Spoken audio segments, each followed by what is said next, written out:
سے درخواست ہے کہ تمام مرحومین و مرحومات جن کے نام ان تختیوں پہ ہیں اور اس کے علاوہ مرحوم سید ابوالحسن بخاری اور سیدہ حمیدہ بخاری، مرحوم سید محمد حسین بخاری اور مرحومہ سیدہ طیبہ بیگم کے ارواح کو بھی سورہ فاتحہ کی تلاوت سے بخش دیں۔ بسم اللہ الرحمن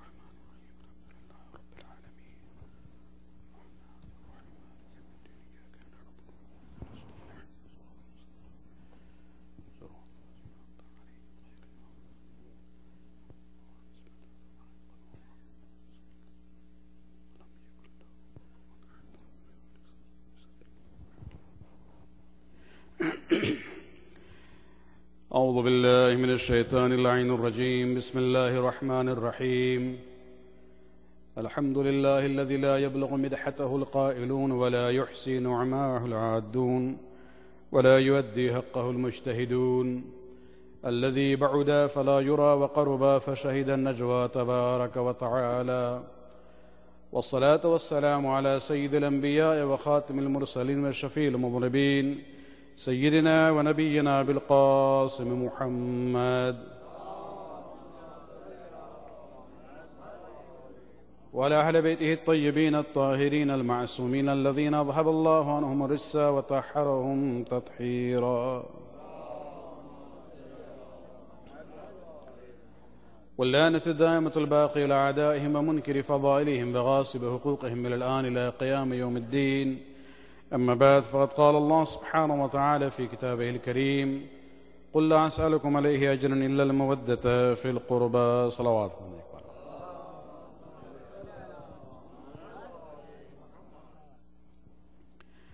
ایام عزا کے مجالس کا سلسلہ چہلم سے قریب ہوتا جا رہا ہے۔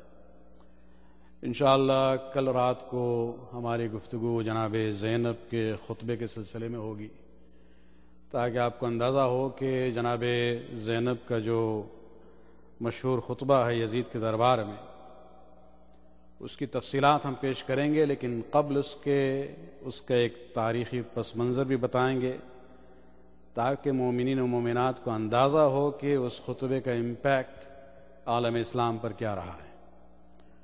اور اس کے بعد جو آخری مجلس ہوگی چہلم کے دن شام کی مجلس، اس میں اسی سلسلے کو جاری رکھتے ہوئے ہماری پوری کوشش رہے گی کہ امام زین العابدین کے خطبے کو آپ کے سامنے پیش کریں۔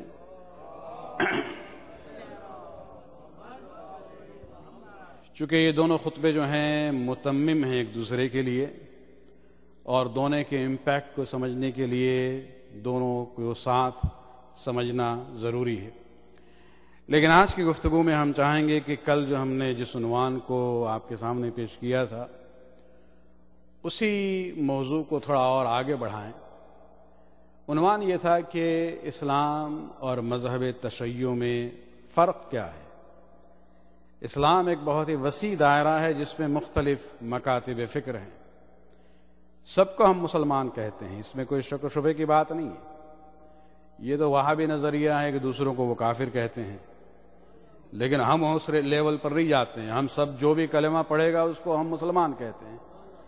لیکن عالم اسلام میں بھی مختلف نظریات ہیں، مختلف مذاہب ہیں، تو اس میں یہ سمجھنا ضروری ہے کہ آخر جو بنیادی دین ہے اس میں اور جو شیعہ پرسپیکٹو ہے، تشیع کا جو موقف ہے اس میں فرق کیا ہے، اور اس میں جو بنیاد ہے وہ ولایت اہل بیت ہے، آل محمد کی محبت ہے۔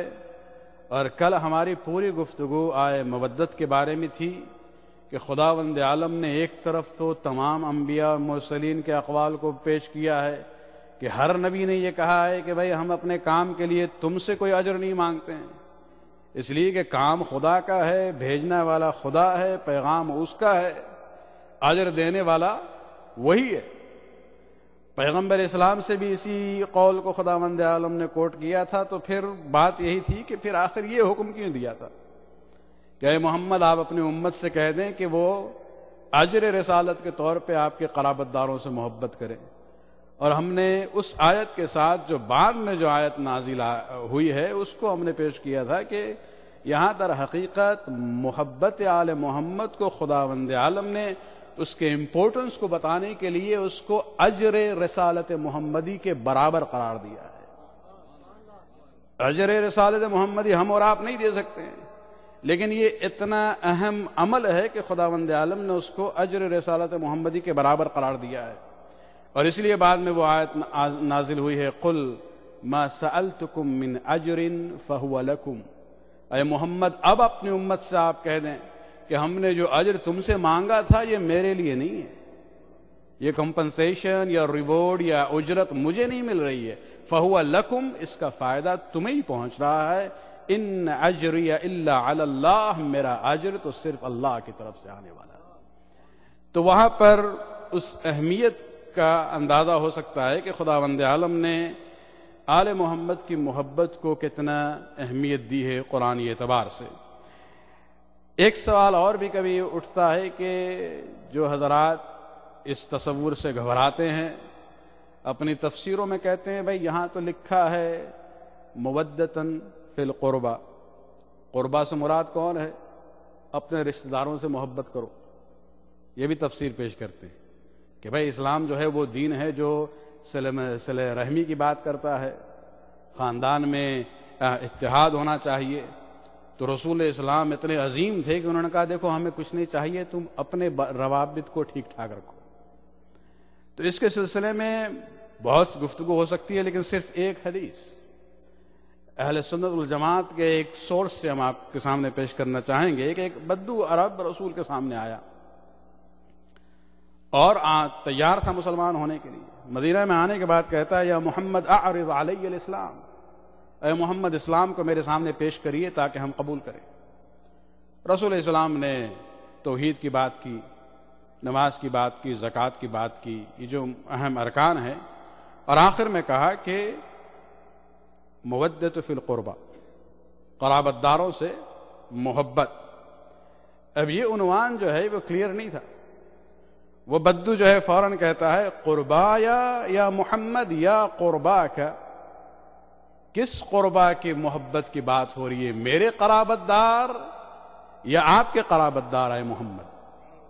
اس پر رسول اسلام نے بالکل کلیئرلی کہا کہ اس سے مراد میرے قرابت دار ہیں، تمہارے رشتہ داروں کی بات نہیں ہو رہی ہے، وہ اپنی جگہ پہ ہے، تم ان سے محبت کرو، لیکن ہم نے جو اسلام کی بات کی ہے اس میں ہمارے قرابت داروں سے محبت کی بات ہو رہی ہے۔ تو اس بدو نے پھر یہ کہا کہ ہاتھ ابایعک، کہ رسول اپنے ہاتھ کو بڑھائیے، آپ کے اس اسلام پر ہم بیعت کرتے ہیں۔ فعلی من لا یحبک ولا یحب قرباک لعنت اللہ، اور ہم اس اعلان کے ساتھ بیعت کر رہے ہیں آپ کے ہاتھ پر کہ جو آپ سے محبت نہ کرے اور آپ کے قرابت داروں سے محبت نہ کرے اس پر اللہ کی لعنت ہو۔ صلوات پڑھنے کے بعد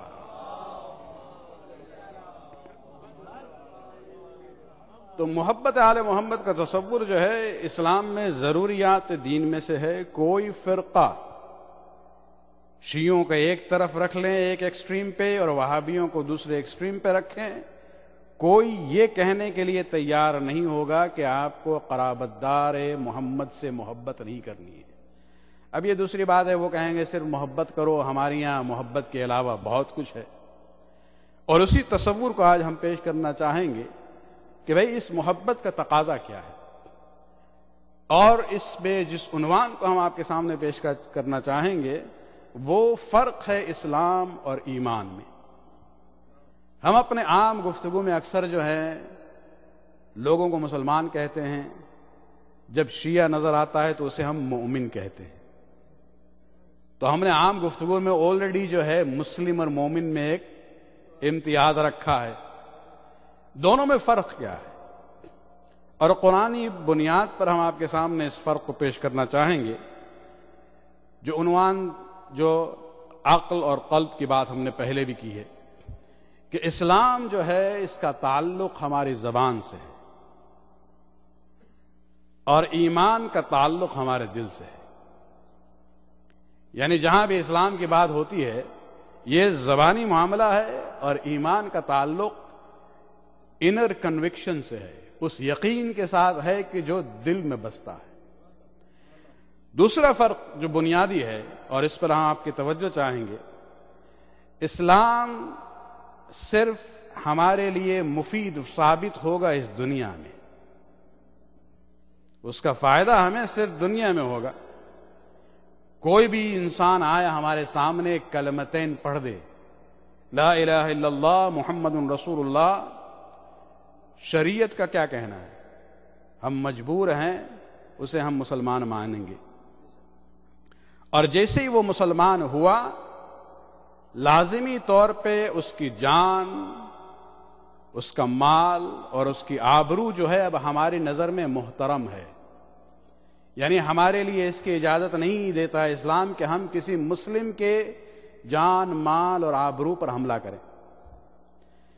اب وہاں ازدواجی رشتہ بھی قائم ہو سکتا ہے، جتنے احکام مسلمانوں پر لاگو ہیں اس بندے پر بھی اب لاگو ہوں گے، جو فرائض واجب ہیں مسلمانوں پر وہ اس پر بھی واجب ہیں، جو چیزیں حرام ہیں لوگوں کے لیے وہ اس کے لیے بھی حرام ہو جائے گی۔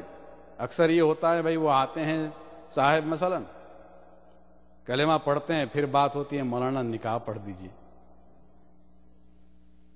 اب حالات تو یہ بتا رہے ہیں کہ بھائی یہ کلمہ پڑھا جا رہا ہے صرف کنوینئنس کے خاطر، لیکن میرے ہاتھ بندھے ہوئے ہیں، شریعت نے مجھے یہ اجازت نہیں دی ہے کہ ہم اس کے اس اعلان شہادتین پر کوئی سوال اٹھا لیں، اس لیے کہ انسان کی حیثیت سے صرف ہم اس کی زبان کو سمجھ سکتے ہیں، دل کی کیفیت صرف خدا جانتا ہے، سمجھ رہے ہیں؟ اس لیے اسلام کی جو بات ہوتی ہے یہ زبان کی بات ہے، دل میں کیا کیفیت ہے اس کا تعلق جو ہے ایمان سے ہے، اور خدا بہتر جانتا ہے، ہم فیصلہ نہیں کر سکتے۔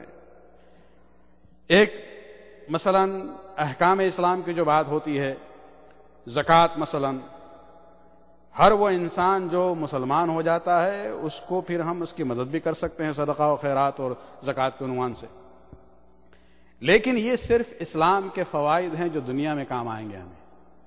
آیا یہ اقرار زبانی طور پہ ہمارے آخرت میں بھی نجات کا باعث بنے گا؟ نہیں، اسلام ہمارے ساتھ صرف قبر تک ہے۔ اگر آخرت میں نجات چاہیے، فلاح چاہیے، کامیابی چاہیے تو اس کے لیے ایمان کی ضرورت پڑے گی۔ اسلام دنیا کے لیے ہے، ایمان دنیا کے لیے ہے اور آخرت کے لیے بھی ہے، بہت بڑا فرق ہے دونوں میں۔ سورہ حجرات میں خداوند عالم نے ایک آیت پیش کی ہے جو ہم وضاحت کے طور پہ آپ کے سامنے اس کے بیک گراؤنڈ کو بھی بیان کر دیں۔ سورہ حجرات بہت ہی مشہور سورہ ہے، آیت نمبر 14 میں یہ ذکر ہے۔ ایک زمانے میں مدینہ میں جب رسول تھے، قحط آیا عربستان میں، اور جو کچھ ایک بدو قبیلہ تھا مدینہ سے ذرا دور، وہ بھی پریشان حال تھے، کھانے پینے کی چیزیں ختم ہو گئی۔ کسی نے ان سے کہہ دیا کہ بھائی مدینہ میں ایک نئے نبی آئے ہیں اور ان کے دین میں زکوٰۃ کا سسٹم ہے، تم جا کے مسلمان ہو جاؤ، زکوٰۃ مل جائے گی، تمہارا جو پرابلم ہے نا یہ قحط کا یہ ختم ہو جائے گا۔ تو یہ سب آئے مدینہ، رسول کے سامنے آئے، اسلام کا اعلان کیا، لیکن اعلان اس انداز سے کیا جیسے رسول پر احسان کر رہے ہیں۔ خداوند عالم جو ہے، مسلمانوں کی بات چھوڑیے، خداوند عالم جو ہے رسول کی کوئی توہین کرے برداشت نہیں کرتا۔ رسول تو صبر کر لیتے ہیں، حلم سے عمل کرتے ہیں، لیکن خداوند عالم جو ہے رسول کے معاملے میں کوئی ہیزیٹیشن نہیں کرتا ہے۔ فوراً آیت نازل ہوئی، قالت الاعراب آمنا، یہ بدو عرب آئے تھے، یہ رسول سے کہتے تھے ہم ایمان لے آئے ہیں، ہمیں زکوٰۃ دو۔ قالت الاعراب، عربی میں قرآن میں جب یہ الاعراب کا ورڈ آتا ہے یہ عرب کی جمع نہیں ہے، اعراب سے مراد بدو عرب جو ڈیزرٹ میں رہتے ہیں۔ قالت الاعراب، اعراب جب بدو عرب آئے مدینہ میں، انہوں نے رسول سے کہا آمنا، آمنا یعنی ہم ایمان لے آئے۔ خداوند عالم نے آیت نازل کی کہ یہ جو کہتے ہیں آمنا، قل لم تؤمنوا، اے محمد آپ ان سے کہہ دیں کہ تم ایمان نہیں لائے ہو، ولیکن قولوا اسلمنا، تم صرف اتنا کہہ سکتے ہو کہ ہم اسلام لے آئے ہیں، اس لیے کہ اسلام کا تعلق زبان سے ہے، ایمان کا تعلق دل سے ہے۔ آیت آگے بڑھتی ہے، کیوں؟ وَلَمَّا يَدْخُلِ الْإِيمَانُ فِي قُلُوبِكُمْ، اس لیے کہ ابھی تک ایمان تمہارے دلوں میں داخل نہیں ہوا ہے۔ تو یہ آیت بالکل واضح ہے کہ بھائی آپ ایمان کا دعویٰ مت کریں، اسلام کا دعویٰ کریں، کلمہ پڑھنے سے، مسلمان ہونے سے زکوٰۃ کے مستحق تو بن سکتے ہو، لیکن آخرت میں نجات کی ضمانت نہیں دیں گے رسول، اس لیے کہ آخرت میں ضمانت کے لیے، نجات کی ضمانت کے لیے ایمان، قلبی ایمان کا ہونا لازمی ہے۔ صلوات پڑھنا ایک بار۔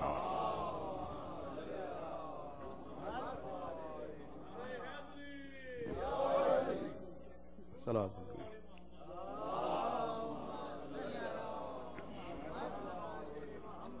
تو اسلام کی جگہ زبان ہے، ایمان کی جگہ دل ہے۔ اور ہم جب ایمان کی بات کرتے ہیں، انسان جب اسلام کو قبول کرے اور انٹرنلائز کرے، دل سے اسے قبول کرے، تو اس کا رنگ بدل جاتا ہے، اس میں محبت کا رنگ آ جاتا ہے۔ جب اس اسلام میں محبت کا رنگ آ جاتا ہے تب اسے ہم ایمان کہتے ہیں۔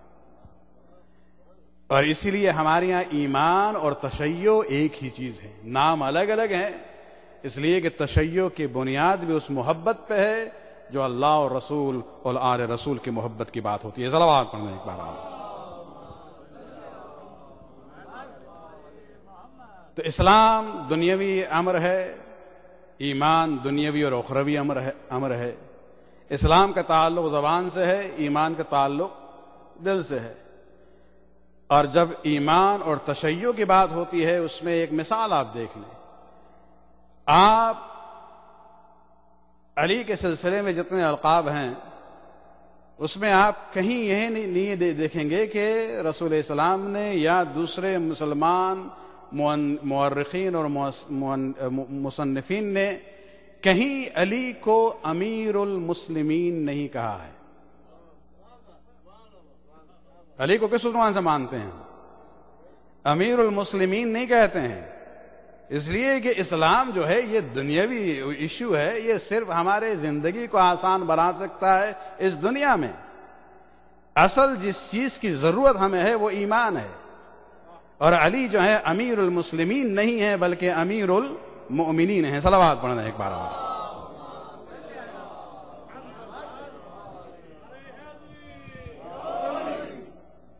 اب یہ ایمان کی جو بات ہوتی ہے، تشیع کی بات ہوتی ہے، علی کو ہم اپنا امیر مانتے ہیں مومنین کی حیثیت سے، تو یہ زبانی بات تو نہیں ہو سکتی نا۔ ہم زندگی کو مشکل کر رہے ہیں، لیکن بہرحال یہی حقیقت ہے ہماری۔ اگر صرف زبان تک ہماری بات ہے تو ہم صرف مسلم ہیں، اگر دل تک بات جا رہی ہے تب ہم مومن ہیں، یعنی ہمارے اسلام میں محبت کا رنگ آ گیا ہے۔ اور محبت کے کچھ تقاضے ہوتے ہیں، اور سب سے اہم تقاضا یہ ہے کہ اپنی زندگی کو محبوب کے پسند اور ناپسند کی بنیاد پر ہم اسٹیبلش کریں۔ یہ جو آیت ہم نے سورہ حجرات سے پڑھی ہے، آیت نمبر 14 ہے سورہ حجرات کی، وہاں جہاں خداوند عالم نے کہا کہ بھی ان بدو عرب سے کہہ دو کہ آمنا نہ کہیں، اسلم نہ کہیں، اس لیے کہ ان کے دل میں ابھی تک ایمان آیا نہیں ہے، مسلمان ضرور ہیں۔ اب اس کے بعد والی آیت میں، آیت نمبر 15 میں خداوند عالم نے پھر مومنین کے کوالٹیز کو بیان کیا ہے کہ آخر صاحبان ایمان کون ہوتا ہے۔ انما المؤمنون الذین آمنوا باللہ ورسولہ ثم لم یرتابوا، پہلی شرط کہ بالیقین مومنین وہ ہیں کہ جو اللہ اور رسول پر ایمان لے آئیں۔ ایمان کا تعلق دل سے ہے، اور دل کی جو بات ہوتی ہے اس میں ثم لم یرتابوا، کبھی بھی شک کی گنجائش نہیں ہوگی۔ ایمان اور یقین ایک ہی چیز ہے، جہاں شک آ جائے وہاں ایمان نہیں۔ تو خداوند عالم نے کلیئرلی بتا دیا، انما المؤمنون الذین آمنوا باللہ ورسولہ ثم لم یرتابوا، پھر وہ کبھی بھی شک نہیں کرتے ہیں اپنے عقیدے پر۔ اور دوسری شرط وجاہدوا باموالہم وانفسہم فی سبیل اللہ، اور صرف یہ زبان تک محدود نہیں رکھتے ہیں اپنے اس کمٹمنٹ کو، بلکہ یہ جہاد کرتے ہیں اپنے مال کے ذریعے، اپنے نفس کے ذریعے خداوند عالم کی راہ میں۔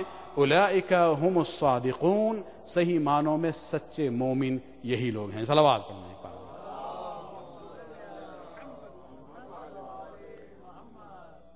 تو ایمان کی بات جو ہے یہ کمٹمنٹ کی بات ہے، ذمہ داری کی بات ہے، یہ صرف زبانی معاملہ نہیں ہے۔ ایک آیت ہم نے پرسوں کے مجلس میں اشارتاً آپ کے سامنے پیش کی تھی، سورہ آل عمران سے آیت نمبر 31، جس میں محبت و اطاعت کو خداوند عالم نے ملا دیا ہے، جہاں حکم ہو رہا ہے اے رسول قل ان کنتم تحبون اللہ فاتبعونی یحببکم اللہ، کہ اے رسول اپنے امت سے آپ کہہ دیں کہ اگر تم صحیح معنوں میں اللہ سے محبت کرتے ہو فاتبعونی، تو میری اطاعت کرو، میری اتباع کرو، میری پیروی کرو۔ جب تم میری پیروی کرو گے یحببکم اللہ، تو اللہ بھی تم سے محبت کرے گا۔ یعنی اگر دعوی حب الہی ہے تو اس کی دلیل اتباع رسول ہے، اور اگر اتباع رسول ہے تو اس کا فائدہ کیا ہوگا؟ یحببکم اللہ، اللہ بھی آپ سے محبت کرے گا۔ یعنی دو طرفہ محبت کی بات ہو رہی ہے، ایک بندے کی محبت ہے اللہ کے ساتھ، اور دوسری وہ محبت ہے جو اللہ کی بندے کے ساتھ ہے، اور ان دونوں میں لنک اتباع رسول ہے درمیان میں۔ تو یہ دو محبتوں کی بات ہو رہی ہے، اور اس کا ثمرہ کیا ہے؟ وَيُغْفِرْ لَكُمْ ذُنُوبَكُمْ، اگر یہ دو محبتیں مل جائیں تو خداوند عالم تمہارے گناہوں کو معاف فرمائے گا۔ صلوات۔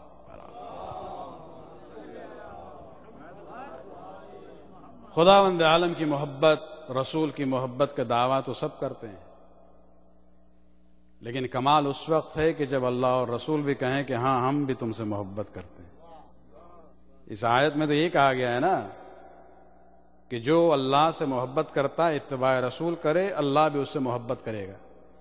تاریخ اسلام میں کوئی واقعہ نہیں ہے، کوئی سند نہیں ملتی ہے کہ جہاں اللہ اور رسول نے کسی کے ساتھ محبت کی سند پیش کی ہو، سوائے ایک واقعے میں، اور وہ بھی خیبر کا واقعہ ہے۔ یہ مشہور واقعات جو آپ سنتے رہتے ہیں، اس میں صرف ایک فقرہ کہ جب آخر میں حضرات گئے اور کامیابی بغیر واپس آئے ہیں، آخر میں رسول نے کہا تھا کہ کل جو ہیں لَأَعْطُيَنَّ رَعْيَةً رَجُلًا كَرَّارًا غَيْرَ فَرَّارٍ، کہ کل پرچم ہم اس کو دیں گے، اس مرد اور بہادر کو کہ جو زمین، جو میدان قتال میں ثابت قدم رہے، فرار نہ ہو۔ اب ہمارے مومنین کے پہنچ جو ہے صرف یہیں تک ہوتی ہے، اس سے آگے بات نہیں بڑھتی ہے، لیکن بہت بڑی فضیلت علی کی جو ہے اس کے بعد والا جملہ ہے۔ رسول اسلام نے کہا کہ دیکھو کل ہم پرچم اس کو دیں گے کہ جو رجلاً کرارن غیر فرار ہے، اور اس کی دوسری خصلت کیا ہے؟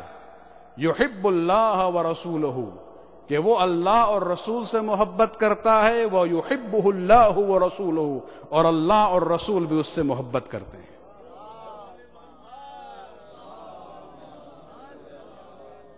سورہ آل عمران میں جو دونوں محبتوں کا ذکر ہے، اس کا تنہا مصداق رسول کی زبان سے جو ہمیں ملا ہے وہ شخصیت امیر المؤمنین علی بن ابی طالب علیہ الصلوۃ والسلام۔ تو اس اسلام اور ایمان میں فرق ہے، اور ہم فخر سے اپنے کو مومن کہتے ہیں، لیکن ہم معاملات کو تھوڑا اور ڈیفیکلٹ بنانا چاہیں گے، یہی ہماری عادت ہے، کیا کریں، مجبوری ہے ہماری۔ مقصد یہ ہوتا ہے کہ بھائی ہم اپنے لیول کو ذرا اور بہتر بنائیں۔ دیکھیے، شیعہ کسے کہتے ہیں، مومن کسے کہتے ہیں، مومن میں اور مسلم میں فرق کیا ہے؟ دو عنوان ہیں جو بہت آسان ہیں، لیکن مثالیں ہم آپ کے سامنے پیش کرنا چاہیں گے۔ ایک وہ مرحلہ ہے جسے اعتراف فضائل کی بات کرتے ہیں، دوسرا وہ مرحلہ ہے جہاں اتباع صاحب فضائل کی بات ہوتی ہے۔ یعنی ایک یہ ہے کہ کسی انسان میں آپ نے فضیلتیں دیکھی، کمالات کو دیکھا، اور اگر آپ کی عقل جو ہے عقل سلیم ہے تو آپ معترف ہو جائیں گے کہ ہاں یہ شخص جو ہے صاحب فضل اور کمال ہے، چاہے اسے مانے یا نہ مانے، اس لیے کہ عقل کا تقاضا ہے، انسان کے فطرت کا تقاضا ہے کہ جہاں بھی وہ فضیلت کو دیکھتا ہے، کمال کو دیکھتا ہے، حسن کو دیکھتا ہے، خوبصورتی کو دیکھتا ہے، اچھائی کو دیکھتا ہے، حسن کو دیکھتا ہے، وہ معترف ہو جاتا ہے کہ ہاں یہ چیز جو ہے اچھی ہے۔ لیکن یہ ایک سٹیج ہے، لیکن دوسرا وہ سٹیج ہے کہ جہاں آپ صاحب فضائل کو ماننے کے بعد ان فضیلتوں کی بنیاد سے پھر ان کی اتباع کرنا شروع کریں۔ یہ وہ مرحلہ ہے جو شیعوں کا مرحلہ ہے، یہ وہ خصلت ہے جو شیعوں اور مومنین کی خصلت ہے۔ مثلا آپ دیکھ لیں، عالم اسلام میں ایک فرقہ گزرا ہے جس کو تیسری صدی میں پھر ختم کر دیا گیا تھا۔ سنیوں میں اعتقادی اعتبار سے تمام سنی، فقہی اعتبار سے 4 فرقے ہیں، ان کے مذہب ہیں، حنفی، شافعی، مالکی، حنبلی۔ عقیدے کے لحاظ سے تمام کے تمام سنی آج کل جو ہیں سب اشعری ہیں، عقیدے کے اعتبار سے۔ فقہی اعتبار سے 4 گروہوں میں تقسیم ہو جاتے ہیں، عقیدے کے اعتبار سے سب کے سب اشعری مکتب فکر کے پیرو ہیں۔ لیکن ابو الحسن اشعری جس نے اس فکر کو ایجاد کیا تھا، اس سے پہلے اکثریت جو ہے معتزلہ تھی۔ خود ابو الحسن اشعری پہلے معتزلی تھا، بعد میں اس نے اپنے فکر کو چینج کیا ہے۔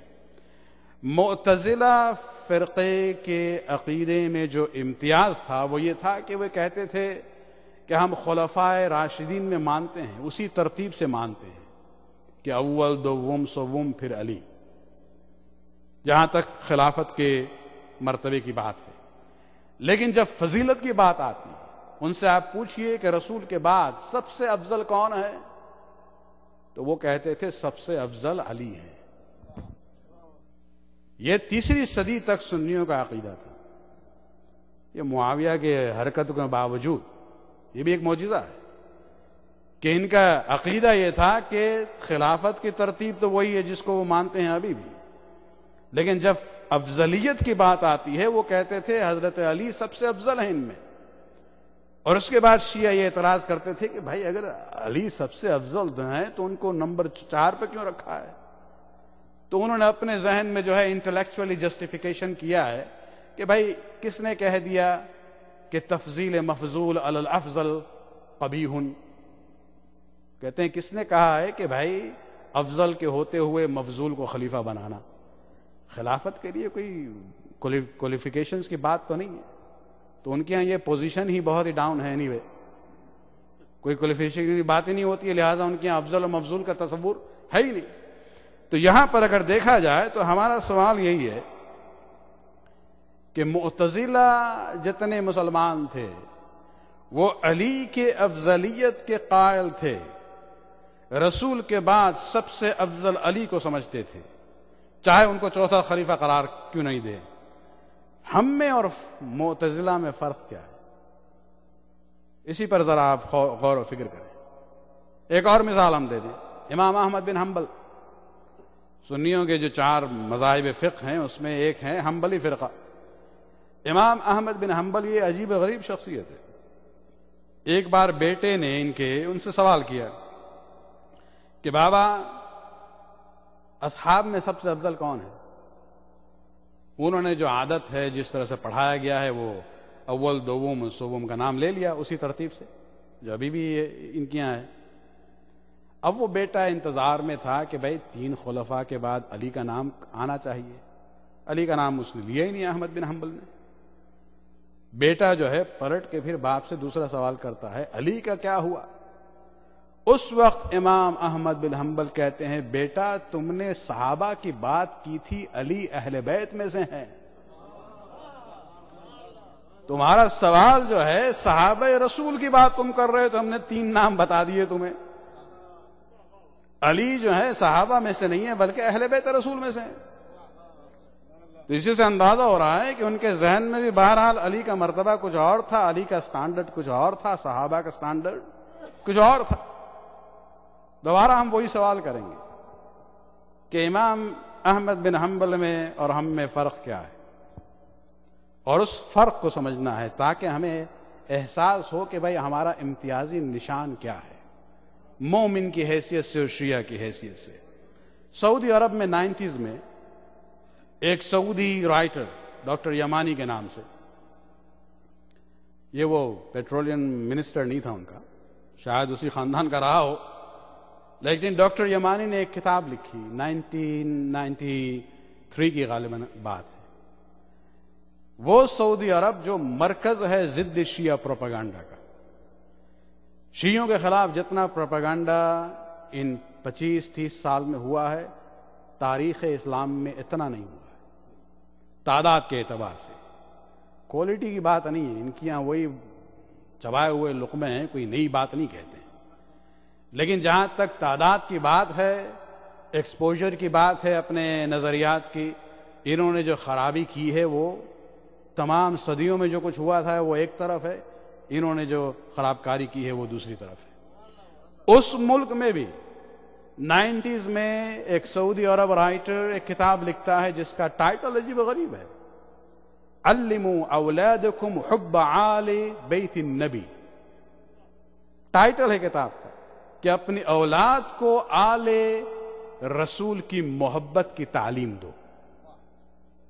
اور اس میں آپ دیکھیں خود وہ لکھتا ہے، ہمارے پاس اس کی 2nd ایڈیشن ہمیں ملی ہے، کسی نے بھیجی تھی وہاں سے۔ وہ لکھتا ہے کہ لاسٹ ایئر ہم نے اس کا پہلا ایڈیشن شائع کیا اور 1 مہینے کے اندر سولڈ آؤٹ سعودی عرب میں۔ خود عنوان کو دیکھ کے ہمیں تعجب ہوا کہ آخر یہ وہابی اس کتاب کو خریدیں گے کیوں؟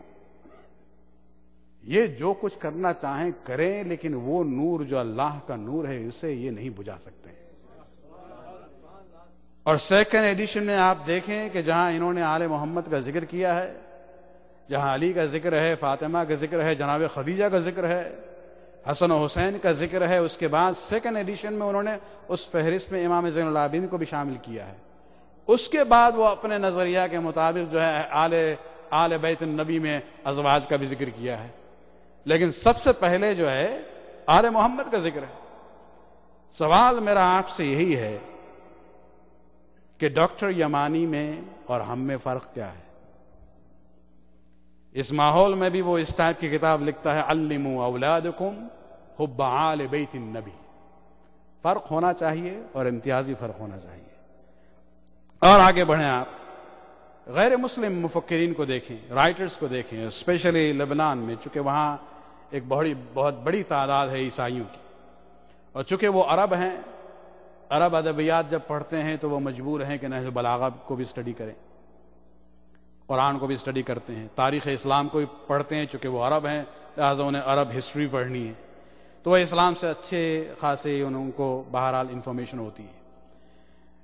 اس میں جو مشہور عیسائی رائٹرز گزرے ہیں، جورج جورداق کا نام سنا ہوگا آپ نے، اس کی ایک مشہور کتاب ہے علی صوت العدالت الانسانیہ، انسانی عدل و انصاف کی آواز علی۔ یعنی اتنا وہ متاثر ہوتا ہے علی کی شخصیت سے اور علی کے کردار سے کہ اس نے یہ کتاب لکھی اور عنوان دیا صوت العدالت الانسانیہ۔ ایک اور رائٹر ہے وہی لبنان میں، سلیمان قطانی کے نام سے، 60s میں حوزہ علمی نجف، شیعوں کی درسگاہ ہے یہ، نمبر 1۔ انہوں نے ایک کمپٹیشن کا اعلان کیا کہ جو بھی علی پر ایک کتاب لکھے وہ کتاب جو ہے سبمٹ کریں، ہم لوگ اس کو مطالعہ کرنے کے بعد اس کی رینکنگ ہوں گی اور انعام ملے گا۔ کئی لوگوں نے سبمیشن دیے، شیعوں نے، سنیوں نے اور یہ عیسائی نے بھی۔ سب سے پہلا انعام کس کو ملا؟ کسی شیعہ کو نہیں ملا، علی پر کتاب لکھ رہے ہیں، شیعہ کو نہیں ملا، سنی کو نہیں ملا، سلیمان قطانی کو ملا، جہاں علی کو اس نے شجاعت کے مظہر کے عنوان سے پیش کیا ہے۔ تو اس کے علاوہ بھی آپ دیکھیں، مثلا دوبارہ لبنان کی طرف آپ جائیے، جبران خلیل جبران کا نام سنا ہے آپ نے، بہت مشہور ان کے ادیب بھی ہیں اور شاعر بھی تھے اس زمانے میں۔ یہ اپنے کتاب میں آئے شہید مرتضی مطہری نے ان کے اقوال کا ایک جگہ حوالہ دیا ہے کہ خلیل جبران خلیل حضرت علی کے بارے میں ایک کتاب لکھی گئی تھی جس کا مقدمہ اس نے لکھا ہے، اور وہاں پر وہ شکایت کرتا ہے اللہ سے کہ خداوندہ اگر تجھے علی جیسے انسان کو پیدا کرنا تھا تو اس کو اس زمانے میں کیوں بھیجا؟ اس لیے کہ علی کی ضرورت اس زمانے میں ہے۔ یہ عجیب تصور ہے، وہ خدا سے شکایت کرتا ہے کہ خداوندہ تیری مصلحت جو ہے سمجھ میں نہیں آئی کہ اگر علی کو پیدا کرنا تھا تو 20ویں صدی میں 21ویں صدی میں علی کی ضرورت نہیں ہے، ضرورت ہے، اس زمانے میں ضرورت نہیں تھی۔ اب کے لوگ جو ہیں، اس زمانے کے لوگ علی کو پہچان سکتے ہیں۔ آپ یونائٹڈ نیشنز کے اس رپورٹ کو دیکھیں جو غالباً 2003 یا 2004 میں شائع ہوا ہے، UN development agency for Middle East, اس کے پوری رپورٹ کو دیکھیں جہاں انہوں نے عرب ممالک کو کہا ہے کہ بھائی تم اپنے ایڈمنسٹریشن کو بہتر بناؤ، جوڈیشری کو بہتر بناؤ، انتظامات کو بہتر بناؤ، اور پھر آخر میں کہا ہے کہ دیکھو تمہیں مغرب کی طرف جانے کی ضرورت نہیں ہے، تم اپنی تاریخ میں دیکھو، تمہیں ایک رہنما نظر آئے گا جس کا نام ہے علی بن ابی طالب۔ UN کے اس رپورٹ میں اس نے مالک اشتر کا کے نام جو خط علی نے لکھا ہے حکمرانی کے سلسلے میں، گورننس کے سلسلے میں، اس میں سے کچھ فقرات انہوں نے کوٹ کیے ہیں کہ جو عرب ممالک ہیں تمہیں ادھر ادھر دیکھنے کی ضرورت نہیں ہے، اپنی تاریخ کو دیکھو، تمہیں مثال ملیں گی کہ کس طرح سے اپنے حالات کو بہتر سے بہتر بناؤ۔ ہندوستان میں آپ دیکھیں جو حضرات شعر و شاعری سے شوق و ذوق رکھتے ہیں، کتنے شعراء ہیں جو امیر المومنین کے فضائل پر انہوں نے قصائد لکھے ہیں، خصوصاً وہ جو مشہور ایک ہے مولا علی علی کے عنوان سے جو پورا قصیدہ ہے۔ اگر آپ ان تمام چیزوں کو دیکھیں کہ عیسائی ہیں، غیر مسلم ہیں، یونائٹڈ نیشنز ایجنسی ہے، ہندوستان کے ہندو شعراء ہیں، یہ بھی علی کے فضائل کے معترف ہیں۔ میرا سوال یہ ہے کہ ان میں اور ہم میں فرق کیا ہے؟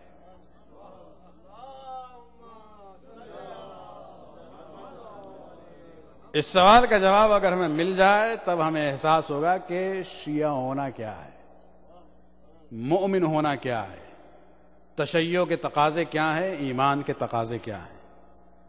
بنیادی فرق ان تمام مکاتب فکر اور افراد جن کے نام ہم نے لیا ہے، جو علی کے فضائل کے معترف ہیں، ان میں اور ہم میں جو فرق ہے وہ ہمارے اس نام میں ہے۔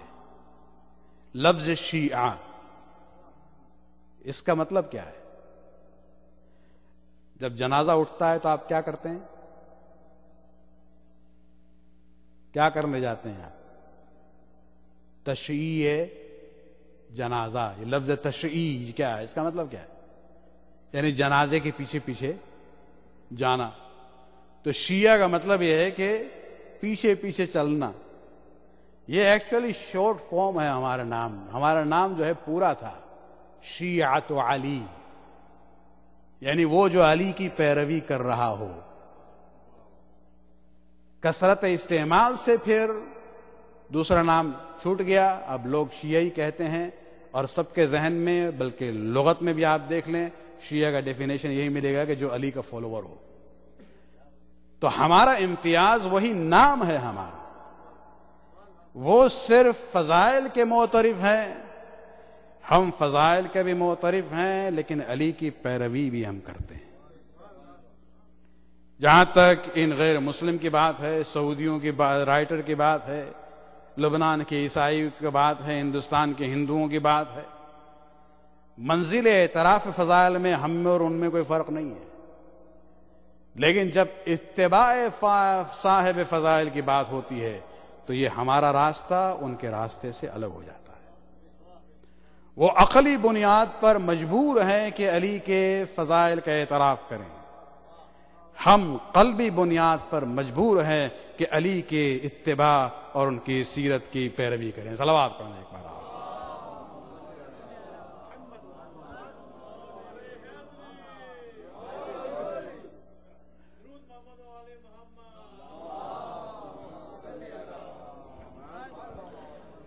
باتیں کچھ نئی نہیں ہیں، لیکن صرف ہم ایک نئے پرسپیکٹو کا آپ کے سامنے پیش کرنا چاہ رہے ہیں تاکہ جو ڈسٹنکشن ہونا چاہیے مومنین میں اور شیعوں میں وہ ہمارے دل و دماغ میں واضح رہے، تاکہ ہمیں احساس ہو ہم کیا ہیں، ہمارا مذہب کیا ہے، اور جو ہمارے مذہب کے جو تقاضے ہیں وہ کیا ہیں۔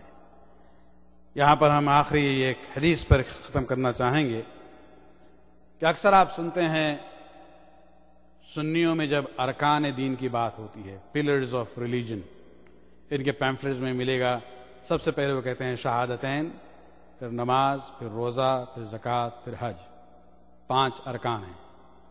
ہمارے یہاں بھی اصول دین کی بات نہیں کر رہے ہیں، ارکان دین کی بات ہو رہی ہے۔ ہمارے یہاں بھی حدیث ہے جس میں 5 ارکان کا ذکر ہوتا ہے، لیکن اس پہ تھوڑا سا فرق۔ 5ویں امام کی روایت ہے بنی الدین علی 5، کہ ہمارے دین کی بنیاد 5 رکن پہ ہے، الصلاۃ والزکوٰۃ والصوم والحج والولایہ۔ نماز ان کی یہاں بھی ہے، ہمارے یہاں بھی ہے، روزہ ان کی یہاں بھی ہے، ہمارے یہاں بھی ہے، زکوٰۃ ان کی یہاں بھی ہے، ہمارے یہاں بھی ہے، حج کا ذکر ان کی حدیث میں بھی ہے، ہمارے یہاں بھی ہے۔ فرق ہے آخر میں، امام فرماتے ہیں 5واں جو ہے والولایۃ لنا اہل البیت، اہل بیت سے محبت کرنا اور ان کی پیروی کرنا۔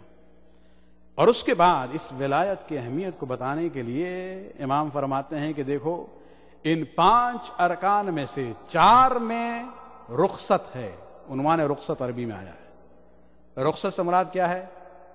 تھوڑا چھوٹ دے دی گئی ہے۔ چھوٹ کا مطلب کیا ہے ذرا وہ بھی ہم کلیئر کر دیں بھائی۔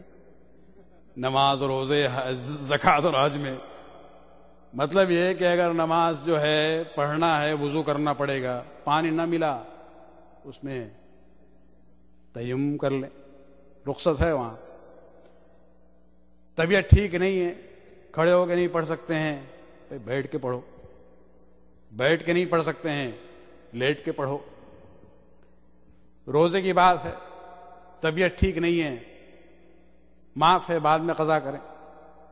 اور اگر بزرگ ہیں اور وہ کمزوری ہمیشہ رہے گی تو بالکل معاف کر دیا جاتا ہے۔ اور زکوٰۃ کو دیکھیں، وہ بھی واجب ہے، رکن ہے، لیکن اگر صاحب حیثیت نہیں ہے، مال نہیں ہے تو واجب نہیں ہے۔ حج میں بھی واجب ہے حج، لیکن شرط ہے استطاعت۔ اگر مالی اعتبار سے ہمارے پاس استطاعت اور ایبلٹی نہیں ہے تو حج واجب نہیں ہے۔ پھر امام فرماتے ہیں ان 4 چیزوں میں رخصت ہے، تھوڑا ڈھیل دی گئی ہے، لیکن جب ولایت کی بات آتی ہے، چاہے آپ مریض ہوں یا صحت مند ہوں، امیر ہو یا غریب ہوں، ہر حالت میں ولایت آپ پر واجب ہے۔ صلوات پڑھنے کا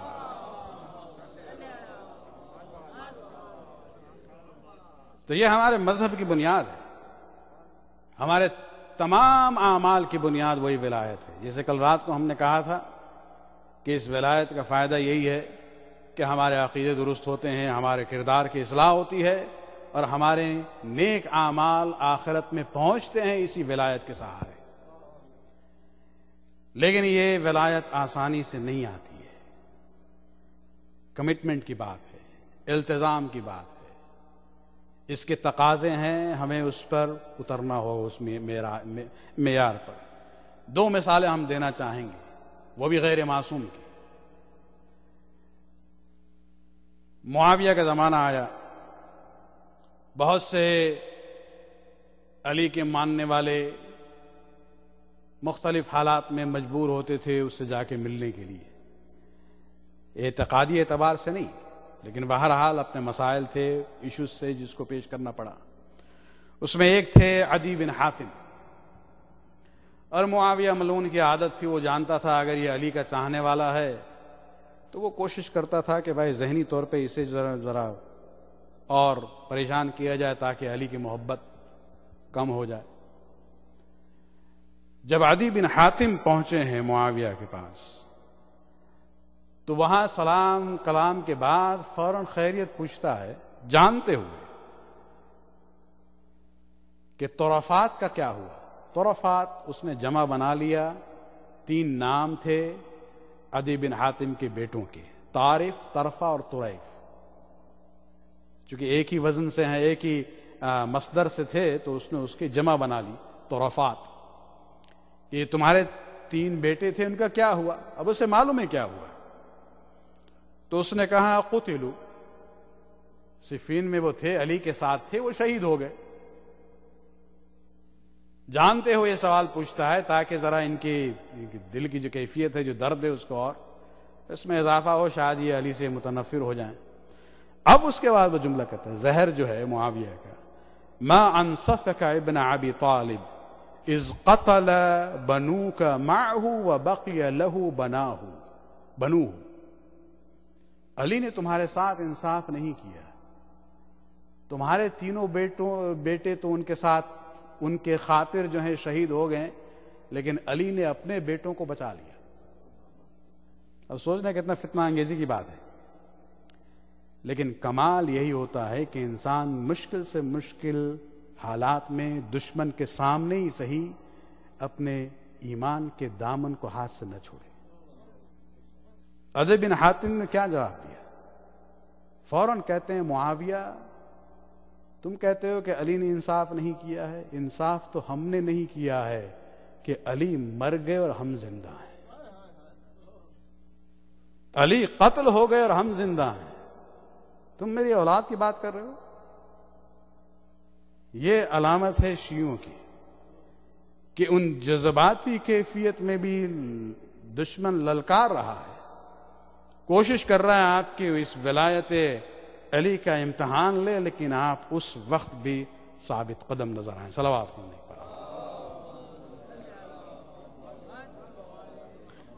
ایک اور مثال دیکھ لیں حجر بن عدی کی. اگر جو حضرات شام کی زیارت کے لیے گئے ہیں،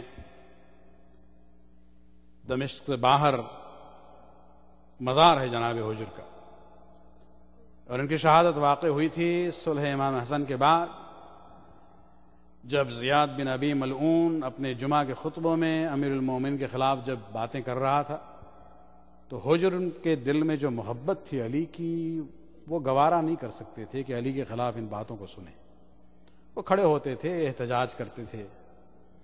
زیاد بن ابی نے معاویہ کو لکھا کہ بھئی یہ مصیبت ہے ہمارے لیے، وہ اور ان کے ساتھ ہی. تو معاویہ نے کہا کہ ایک چار شیٹ بناؤ، کچھ گواہ تیار کرو اور ان کو گرفتار کر کے بھیجو ہمارے پاس. تو ہمارے یہاں تو یہ سب بڑی آسانی سے ہو جاتا ہے، برائے بری کی بنیاد پر الزامات گڑے گئے، گواہ ڈھونڈے گئے. جناب حجر ابن ابی عدی اور 7 لوگوں کو ان کے ساتھ گرفتار کیا گیا. ان میں سے ان کا بیٹا بھی ان کے ساتھ تھا. دمشق کے باہر جہاں ان کا مزار ہے، وہاں ایک سپاہی آیا معاویہ کی طرف سے، اور جو سپاہ ان کو لے کے آ رہے تھے انہیں پیغام دیا گیا کہ معاویہ کا حکم ہے کہ ان سے کہا جائے یہ اپنی قبریں کھودیں پہلے خود ہی. پھر قبروں کے سامنے رکھا گیا انہیں، اور پھر ان سے کہا گیا 2 چوائس ہے، اگر اپنی جان کی سلامتی چاہتے ہو تو ابو تراب پر سب و شتم کرو، برات کرو، اور اگر نہیں کرتے ہو تو تم قتل کر دیے جائے گا، قبر تمہاری موجود ہے. یہ مومنین، یہ علی کے ماننے والے ثابت قدم رہے. لیکن جو مثال پہ ہم آنا چاہ رہے ہیں، جب جلاد حجر بن عدی کی طرف بڑھا ہے تو فوراً کہتے ہیں ان کنت امرت بقتل ولدی فقدمہ. جلاد سے کہتے ہیں، اور عام طور سے جلاد لوگوں میں بھی ایک ان کی اپنی تہذیب ہوتی ہے کہ لاسٹ وشز کا احترام کرتے ہیں، جس کو قتل کرنا جاتے ہیں. حجر بن عدی نے کہا کہ اگر تمہیں یہ بھی حکم ملا ہے کہ میرے بیٹے کو بھی قتل کرنا ہے، تو میری درخواست یہ ہے کہ مجھے قتل کرنے سے پہلے میرے بیٹے کو قتل کرو. وہ جلاد بڑھا آگے، حجر بن عدی کے بیٹے کو قتل کیا اس نے، پھر پلٹ کے واپس آیا حجر کے پاس. اب جلاد سوال کرتا ہے کہ مجھے یہ انسانی فطرت کے خلاف بات نظر آئی کہ باپ یہ کہے کہ مجھ سے پہلے میرے بیٹے کو قتل کر دو. اس وقت جناب حجر کہتے ہیں کہ دیکھو خفت ان یرا ولدی حول السيف على عنقي فيرجع عن ولایت امیر المؤمنین. حجر کہتے ہیں کہ میں مرتے وقت اس اطمینان کے ساتھ مرنا چاہ رہا تھا کہ یہ نہ ہوا ہو کہ جب ہمارے گردن پر تلوار چلی ہو تو میرے بیٹے کے دل میں تذبذب آ جائے اور وہ خوف کی وجہ سے علی کی ولایت سے ہٹ جائے. اس اطمینان کے ساتھ ہم مرنا چاہ رہے ہیں کہ ہم تو شہید ہو رہے ہیں لیکن میرا بیٹا بھی آخری مرحلے تک ولایت علی پر قائم رہا. عزاداران حسین، یہ شیعہ ہونا آسان بات نہیں ہے، اس کے تقاضے ہوتے ہیں، یہ ایک کمٹمنٹ کی بات ہے. حجر کی مثال کہاں اور ہمارے چیلنجز کہاں، عدی بن حاتم کی مثال کہاں اور ہمارے مسائل کہاں. سوچیں آپ ذرا اور پھر دیکھیں کہ ہم کہاں پہ ہیں، علی سے کتنا قریب ہیں، کتنا دور ہیں، اور ہمیں کیا کرنا چاہیے. بس اتنا سمجھ لیں کہ یہ دین جو ہم تک پہنچا ہے یہ شہدائے تشیع کا صدقہ ہے، یہ میراث ان کی ہے جو ہمیں ملی ہے، یہ ان کا دین ہے، اور ہمیں اسے زندہ رکھنا ہے اپنے کردار کے ذریعے، اپنے عمل کے ذریعے، علی کی پیروی کے ذریعے، اتباع رسول کے ذریعے. اور یہ قربانیاں جو دی گئے ہیں صرف اصحاب کی بات نہیں ہے، آل محمد کی محبت اسی لیے واجب ہے کہ انہوں نے دین الہی کے خاطر سب کچھ قربان کر دیا. جیسے کل ہم نے کہا تھا کربلا صرف مردوں کی بات نہیں ہے، عاشور کے دن مردوں کی قربانی کی بات تھی، لیکن اس کے بعد کے جو مراحل ہیں اور زیادہ سخت ہیں. اس لیے امام زین العابدین سے جب ایک غلام نے جب کہا تھا کب تک آپ روئیں گے، کب تک یاد کریں گے، اور جب اس نے شہادت کا ذکر کیا کہ یہ تو خاندان کی میراث بن چکی ہے، اس وقت امام نے کہا تم نے ہمارے ساتھ انصاف نہیں کیا کہ ہم ہمارے گھر کے مردوں کی شہادت کو تو خاندان کی عادت ثانویہ سمجھ لیں کہ اسلام کے خاطر ہم قربان ہوتے رہے، لیکن ہمارے ماں بہن پھوپھی اور بہنوں کے چادروں کا لوٹنا، بازوؤں میں رسن کا باندھنا، ایک بازار سے دوسرے بازار میں جانا، یہ ہمارے خاندان کا ورثہ نہیں ہے، یہ ہماری عادت ثانوی نہیں ہے. عزاداران حسین جو کردار ان خواتین اور بچوں نے ادا کیا ہے اسی سے یہ دین و مذہب ہم تک پہنچا ہے. اس کے حقانیت جو ہے ان بچوں کی معصومیت کی بنیاد پر ہے. اصغر کی شہادت کربلا میں اور سکینہ کی وفات زندان شام میں، یہ دو واقعات ایسے ہیں کہ جو در حقیقت حسین کی معصومیت کی دلیل بن چکی.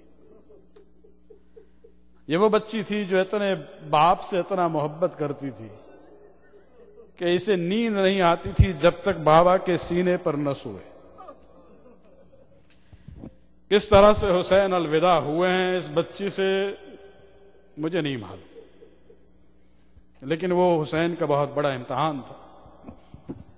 کربلا کا کوفہ کا مرحلہ آیا، شام تک کے سفر کا مرحلہ آیا. زندان شام میں شیخ بہائی کی روایت ملتی ہے کہ اکثر بچے جو ہیں اپنے ماؤں سے پوچھتے تھے کہ ہم کب جائیں گے، بابا کب آئیں گے، اور بیویاں یہی تسلی دیتی تھی کہ وہ سفر پہ گئے ہیں، آ جائیں گے تو ہم وطن جائیں گے. عزاداران حسین، ایک روایت وہ بیان کرتے ہیں کہ ایک رات جناب سکینہ نے عالم خواب نے بابا کو دیکھا ہے، اور حسین کو عالم خواب میں بھی پریشان حال دیکھا ہے، جہاں حسین پکار رہے ہیں کہ بیٹی آؤ. بس اس خواب کو دیکھنا تھا کہ سکینہ پریشان ہو جاتی ہیں، جاگ جاتی ہیں اور رونا شروع کر دیتی ہیں، اور بیان صرف یہی تھا کہ این عابل حسین، این عابل حسین، میرے بابا حسین کہاں ہیں، ابھی آئے ہوئے تھے. جناب رباب سمجھاتی ہیں لیکن بچی خاموش نہ ہوئی. زینب آتی ہیں سمجھاتی ہیں، بچی خاموش نہ ہوئی. بیویاں جمع ہو جاتی ہیں، سکینہ کے بین نہ رکا، بس سکینہ کے اس رونے کے دیکھ کے اہل حرم نے بھی رونا شروع کر دیا، آواز بڑھ جاتی ہے، یزید کے کمرے تک جاتی ہے۔ عزاداران حسین جب یزید نے ماجرا پوچھا ہے، بتایا گیا کہ حسین کی بچی نے عالم خواب میں بابا کو دیکھا ہے، وہ حکم دیتا ہے کہ حسین کے سر کو زندان میں بھیج دیا جائے۔ عزاداران حسین وہ تشت جاتا ہے جس پر ایک رومال تھا اور سکینہ کے سامنے جب رکھا گیا ہے، خداوندہ کسی بچی کو باپ کا وہ منظر نہ دکھانا جو سکینہ نے زندان شام میں دیکھا تھا۔ جب اس رومال کو کھولا ہے، بابا کے سر کو دیکھا، سکینہ نے اس سر کو اپنے گود میں لیا۔ عزاداران حسین یہ عاشور کے بعد پہلی مرتبہ سکینہ نے باپ کے سر کو اتنا قریب سے دیکھا ہے، اور دیکھنے کے بعد ایک مرثیہ پڑھا ہے، 4 فقرے ہیں، اس کو بیان کر کے مجلس ختم کرنا چاہیں گے۔ ایک مرتبہ سکینہ کی نظر بابا کے گردن پہ جاتی ہے، فرماتی ہے یا بتا من الذی قطع وریدک، بابا جان آپ کی شہرک کو کس نے کاٹ دیا؟ عزاداران حسین پھر چہرے پر نظر گئی، داڑھی اور محاسن کو دیکھا، فرماتی ہے یا بتا من الذی خضبک بدمائک، بابا جان آپ کے محاسن کو خون سے کس نے رنگ دیا ہے؟ آخر میں ایک جملہ کہتی ہے عزاداران حسین، کہتی ہیں یا بتا من الذی ایتمنی فی صغر سنی، بابا جان اتنی کم سنی میں کس نے مجھے یتیمہ بنا دیا؟ اور آخری فقرہ ہے، فرماتی ہیں یا بتا من للیتیمتی حتی تکبر، بابا جان اس یتیمہ کے جوان ہونے تک کس کے شفقت کا ہاتھ اس کے سر پر رہے گا؟ بس تھوڑی دیر سر کو اپنے رخسار کو رخسار سے ملایا، روتی رہی، لیکن ایک مرتبہ آواز بند ہوئی، زینب قریب جاتی ہے، جب ہلایا تو دیکھا کہ بچی کی روح باپ سے جا کے مل چکی تھی۔ الا لعنۃ اللہ علی القوم الظالمین سیعلم الذین ظلموا ای منقلب ینقلبون۔ خداوند اس قربات قبول فرما، ہمارے گناہ کو بخش دے، ہماری توفیقات میں اضافہ فرما۔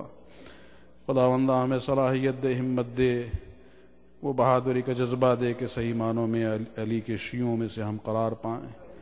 امام کے ظہور میں تعجیل فرما۔ ربنا تقبل منا انک انت السمیع العلیم۔ ماتم حسین۔